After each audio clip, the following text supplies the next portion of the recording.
தளபதி 70 பட கதையோட 10வது பார்ட் தான் இந்த வீடியோ. ரொம்ப ஹாப்பியான ஆதிஞானசேகரன் எம்எல்ஏவை சந்திக்க போறப்ப அந்த எம்எல்ஏ இந்த ஆதிஞானசேகரனை எப்படியாவது க்ளோஸ் பண்ணிடணும் அப்படின்றதுக்காக அவரோட பங்களாக்குள்ளேயே 10 ரவுடி கும்பலை செட் பண்ணி வச்சிருக்காரு. இப்ப எம்எல்ஏவை பார்த்த ஆதிஞானசேகரன் அங்க கூட இருக்கிற ரவுடி கும்பலை பார்த்து ஷாக் ஆகுறாரு. இப்ப அந்த ஷாக் ரியாக்ஷனை ஸ்மைலிங்கா மாத்தி செல்லம் இப்படி மொத்தமா மாட்டிவீங்கன்னு கனவுல கூட நினைக்கலையே, உங்களுக்கு கன் எல்லாம் வேணாம் கத்தியே போதும் அப்படின்னு சம்பவத்தை செதிலா ஸ்டார்ட் பண்றாருங்க. அந்த எம்எல்ஏவோட காதுல போயிட்டு அந்த கருப்பசாமி வேற யாரும் இல்ல நான் தான் அப்படின்னு சொல்றாரு ஆதிஞானசேகரன். இதுக்கப்புறமா இப்படி ஒரு விஷயம் நடந்தது வெளியே தெரியக்கூடாதுன்னு அந்த எம்எல்ஏவோட ஃபேமிலியை மட்டும் சேவ் பண்ணிட்டு அந்த பங்களாவை பெட்ரோல் ஊத்தி எரிச்சிடுறாரு.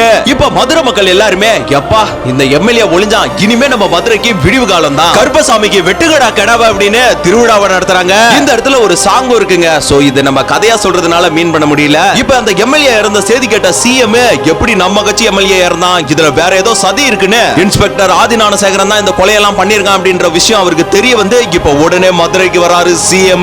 தூங்காநகரம் மாநகர காவல் நிலையத்திற்கு வந்த சிஎம் இப்ப ஆதிய பார்த்து கோவத்தோட பேச தொடங்குறாரு. இதே சூழல்ல போலீஸ் ஸ்டேஷனுக்கு வெளியில ஒரே மக்கள் கூட்டம், என்ன நடக்க போகுதுன்னு. இன்னொரு பக்கம் ஒரே பிரஸ் மீடியா, சிஎம் பாதுகாப்புக்கு 4 ஆர்மி செக்யூரிட்டி அப்படின்னு அந்த இடமே ஒரே பரபரப்பா இருக்குங்க. இப்ப இன்ஸ்பெக்டர் ஆதிஞானசேகரன் கிட்ட சிஎம் என்ன பேச போறாரு, இந்த இடத்துல அடுத்து நடக்க போற சம்பவம் தான் 11வது பார்ட். சோ இந்த வீடியோக்கு கீழ சிஎம் இஸ் தளபதி அப்படின்றத மறக்காம கமெண்ட்ல சொல்லிட்டு போங்க.